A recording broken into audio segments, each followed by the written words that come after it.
one of the things you addressed in your games, particularly with Riverdale, with the rivalry, you know, I have nothing against the parochials. They're great programs and everything, but the essence of what you said is evidently true, that this is the real football, the public school interaction and teams, and some of the great games you touched on, Tenafly, Rich did.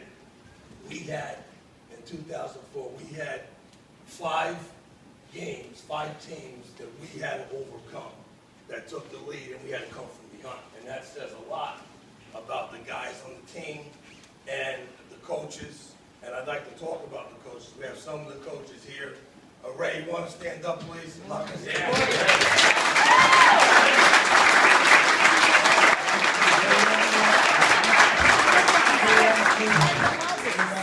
West Essex and William Patterson, he's a coach. Absolutely. He used to be a teacher, now he's a big wig. He runs the special services department and just treats people like shit. Mike Hayes, Mike, can you stand up? Mike is just like the coach. If you watched our tapes, Mike just didn't take the films. He did some, editing. He was going some bad language, really offended me at the time. Oh yeah.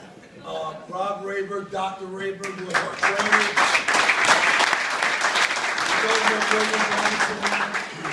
Some of the guys who couldn't make it, Bill Straub, J.T. Turner, had a prior commitment, Paul Castellini, like I was 25 years ago, young parent, he does what his wife says, he's a jerk. Beautiful baby, and someone I'll remember a long time, Ron Alpert, who was a great teacher and coach. I was very lucky to have that guy because not only was he a great man and a great teacher, he was a seasoned veteran, and I didn't know anyone outside of coaching against these guys because I really kept the whole staff intact and only brought Bill Straub over with me from Riverdale when we came. And Ron was just a great guy, and wherever you are, Ron, we miss you and thank you. I want to thank our parents groups. You know, Mrs. Berger, very nice person. She told me last night that she said it was me. Actually, it wasn't. Started the Touchdown Club, and I've got to tell you this to supplement what Vito was saying. When we played Riverdale in 2004, the game was supposed to be at Westwood. And if you didn't see the Kentwood field, it was not a good field. It was not a good situation. We loved playing there, and I had the game moved after I helped the athletic director change the game because he didn't want to do it. We moved it over to Riverdale because I wanted our parents, if you can remember, to see the facility that they had. They had a brand new field, and this was before the lights, and the track was completed, and they have a beautiful complex. Well, I was told a long time ago, as a matter of fact, we had a great AD, Jimmy Gallione. He said, I think what we could do with this field is we could segment it up. We had all these plans, and the principal, and the administration said it's never going to happen. It's never going to happen. Well, they should come by and see the place now because it's unbelievable. The first time I went by Riverdale and saw that place, I was impressed, and I was more impressed with the scene going to my first Westwood game.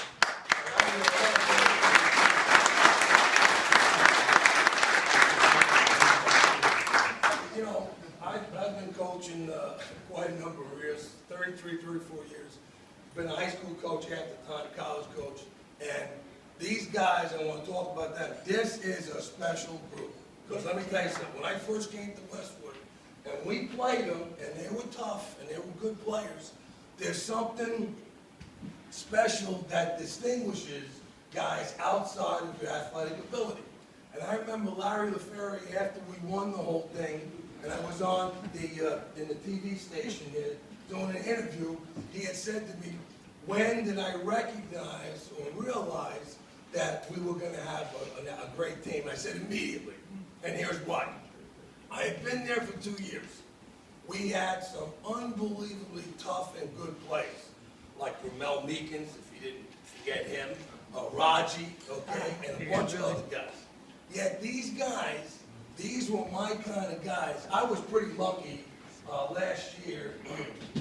Mr. Ennis and Mickey Corcoran got me to Bill Parcells' induction Hall of Fame thing. That was the highlight of my life, because outside of Lombardi, I love Parcells, my kind of guy. And when I was there, and I got to talk to some of the players, and more so, the owner, Mr. Mara, whose dad was a Fordham graduate, and if anyone has seen me when I was dressed up for school, I have 2 gold pins that Father O'Hare, the president of Fordham, gave me, and Mr. Mara congratulated us when we won the championship in 1987 at Fordham. And he said, I really like that pin. I said, well, we're going to come back next year and win another one, which we did. But Mr. Mara was a great guy, and talking to him and some of the other people from the Giants, it gave you a feel and a sense of what were the Giants about, more so Parcells guys. These guys are like those guys. Unselfish, humble, tough, dedicated. I ran every single aspect of the program. You know, the woman that I'm currently married to as of 9 o'clock. She's a saint. The micromanager, and that's okay. I made it incredibly difficult, and these guys, I gotta give them a lot of credit, because I gotta tell you something. I was really, really tough on them, as I was other guys. But you know what? They didn't just take it, they ran with it. And I never had to worry about going into the weight room or seeing the track. If guys were running, they were doing it. And that's what separates them and separates from your team from other teams, of guys that just go on autopilot and do all the right things. I mean, on and off the field, too. I mean, I think about guys, I think about Berger. You know, he breaks his leg, and, you know, I'm at the hospital. I don't know if people remember this. The doctor, that sick maniac, or whoever he was, you remember he had me hold your leg? Do you remember that? When I got home, and the monster heard that, she said, you know, you could have been sued. What was they going to say? No? Screw him? You know, but this guy came back. I mean, he could hardly walk at first. He worked it. That's indicative of what we have. And I got to tell you something. I got 8,000 things wrong with my life. I just want to tell you. It's Phil Weeder-like. Publicly. I treated Phil as harsh as another human being, if you can see me. Another human being. And Phil doesn't know this. Phil reminds me of my son more than any kid I've ever met. Which is the kiss of death.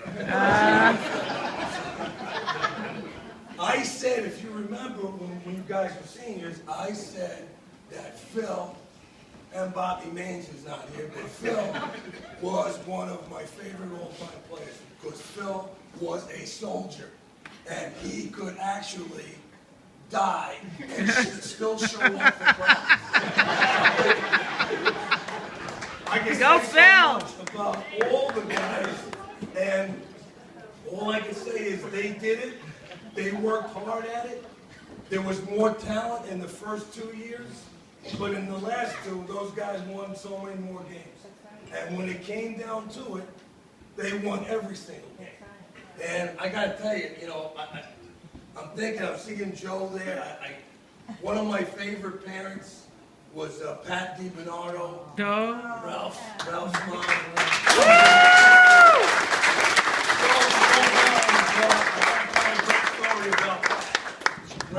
Ralph's big, huge guy, soft-spoken guy, very articulate, very smart, went to Columbia, and I think it was his sophomore year, junior year, whatever.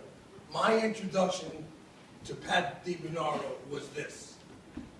I get out of the office, she pulls up her car, Ralph gets out, she comes over to me and she says, Coach Gambardella, I was told that your camp time was this time, so going on. I said, take these. She was going to hit me. I said, did you speak to your son? I told him what time he had to be here. She turned around, she went over and said, Ralph, is that true? He said yes, and she beat the shit. In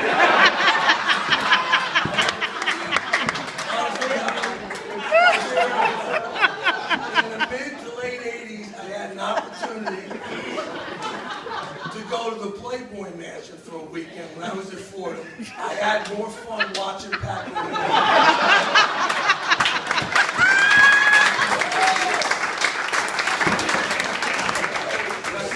That reminded me more of my mother than any parent I've had in high school or college. She was a great person, and God bless Joe.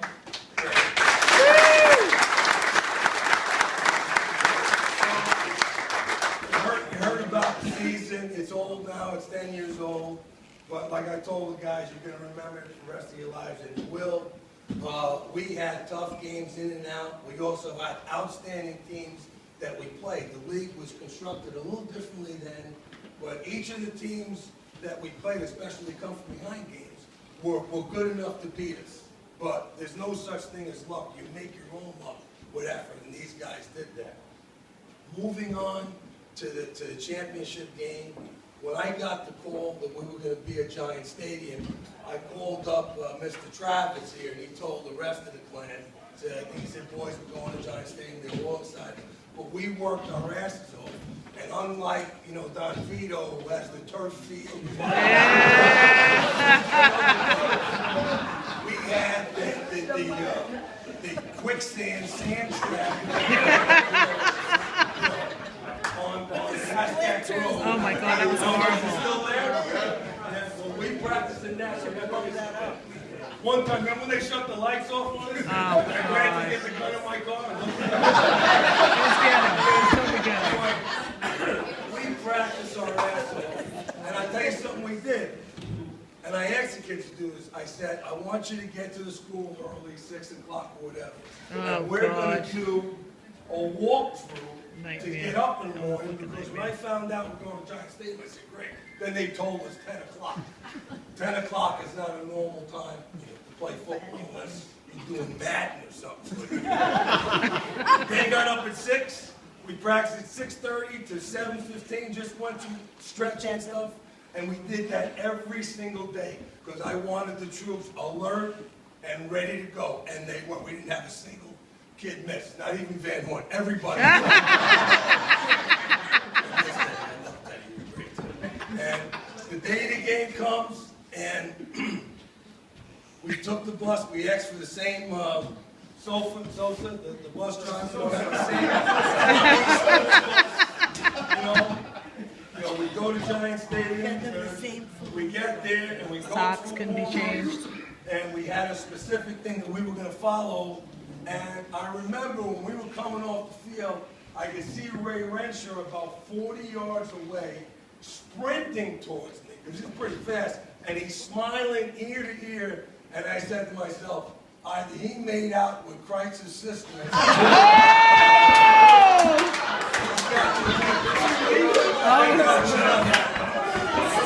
talking about pork chops. Where's pork chops? He comes and he grabs me. I'll never forget it. He goes, Joe, you did it to him. And what we did was, oh God. Probably the greatest move I've ever seen. I'll stand up for this one. Before I get into that, I just want to say there's many people in here that enjoy Joe, but one person that could whip Joe's ass, Hilda Gerhardt. Yeah! Hilda! You go, girl!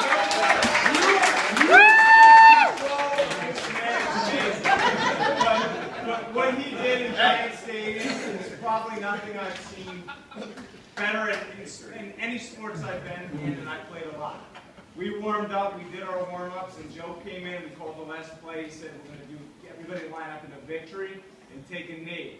The team lined up, Travis took the snap, we took a knee. I watched the Butler coach, one of us just out of his mind, screaming. He ran down to tell his team that these guys they know they're confident, they know they're going to win the game. He just took an effing knee, screaming out of his mind. The best thing I've seen in sports. I thought it was phenomenal. And we go out, and guess how we ended the game? Victory. We took a knee.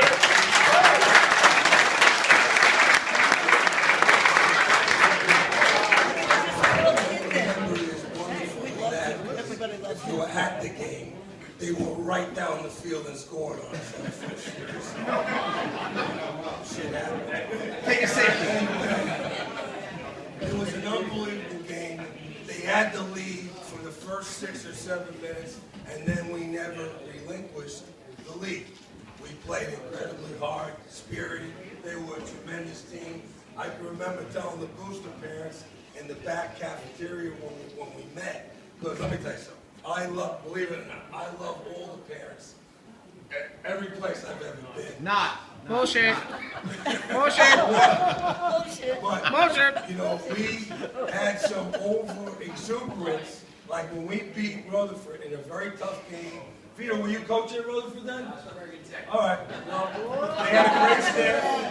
They had a great staff, and we had another struggle and had to come from behind. And 2 days later, one of the parents came to me and says, "Joe, I got a surprise for you." And I was thinking of, gee, is it really going to be a surprise? And I went in my office, and it was a T-shirt with BCSL American champions, and had like each of the teams. And I think I was supposed to get excited. I remember putting my head through the wall and explaining to the parent, we don't do that because we have other games to go. So it might not be the best idea to do that. And guess what? No one knew about it. Those guys never saw shirts. I mean, I never heard of them. And we went on with our business, went into the playoffs, overcame some really tough teams, especially Mountain Lakes. You know, people talk about a lot of games. They were a great team. And we're lucky we got them on the sand trap because they were pretty good, you know. And so at Giant Stadium, we're playing our ass off, and a couple of things that come to mind, especially Zahulis is not here now. I want to show you some teamwork. The most explosive player I had at Westwood, Anthony Polari, goes down on the first run of play. Comes off the field, and I said, "What's the matter?" He goes, "I think I broke my ankle." That's right, the first play. So I called Dr. First Raymond and I play. said, "Rob, look at this kid." I get the bat in as Batty, who was a tremendous player, and then Rob That's right. goes over and taps me on the shoulder and says, "Joe, he's dead. He's out." I said, "Oh, wow." Okay, there you go. His Batty went on to run for 150 yards, and we just kept, it was like that the whole year.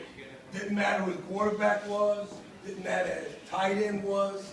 I mean, well, it did matter, but we had guys who were ready to replace and do a great job, and they did it the whole year. And that speaks volumes about these guys. Something that was indicative near the end of the game was they kind of loaded up and stopped us when we were near our goal line, 20-yard line, and I called for a play that we had not practiced, which was a reverse pass. Now, Ramit, our fastest player, was out of the game. He pulled his hamstring or whatever, and so Berger was going to be a receiver, and he was on the right side, and Ted Van Horn made a tremendous play on the reverse, deciding not to throw the ball. Because I told him, if you have to take a sack, don't worry, just protect the ball, which he did, because I knew we weren't going to punt the ball, because our top 2 punters, Polari and Horrigan, were out. And I wasn't going to have somebody young like his Batty play tailback and punt. So we took the safety, and I go over to Stroud. I wish Bill was here to tell like Ray. I go over to Stroud. You want to see confidence, I'll tell you. You safety, kickoff, or punt from the 20, not from the 40. I went over to Stroud and I said, "Bill, I want an onside kick. What do you think?" He said, "Joe, you out of your friggin' mind." I said, "Bill, just don't get the panties in the uproar here. We're not going to do it." So I go over to Christ and I said, "Just kick the ball hard, try and get it to the 50, which he did. Because I got to tell you, they weren't scoring on us if they had it go 50, the 40, the 10, the 5. They weren't scoring. In fact, when they got the friggin' ball, would they get 1 yard? They got 1 yard on 3 plays. And believe me, they were a great team. The great games come at a certain moment of the game, usually at the end, where the defense has to play great. They had an outstanding quarterback, they had a great running back, they had very good receivers. We stopped them. Game over. Everybody was happy. I was happy in a sick way. Yeah. We get on the buses, and we go home, and you know what?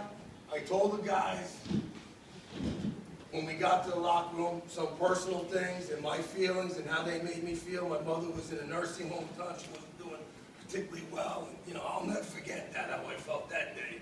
But you know what? We've been getting together as many times as possible with the seniors. And if you didn't know this about our team, I couldn't make the banquet, what do you call it, the sports banquet, because I had to go to the all-county balloting and stuff, and a lot of people didn't like that administration. Screw them. Yeah, amen. I remember making Ron and Ray Renshaw speak, and one of the easiest things it was for me, that's indicative of this team and this community, is took me 2 seconds when I had to do these trophy things and MVP. The MVPs were the seniors of our team. All the seniors were the MVPs.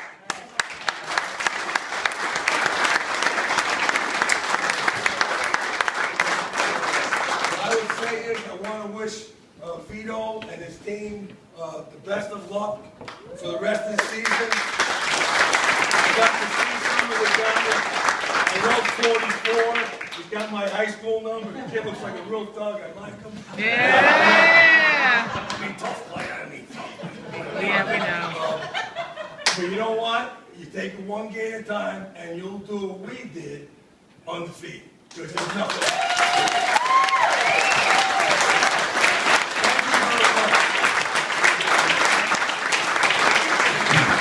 Thank you, Joe.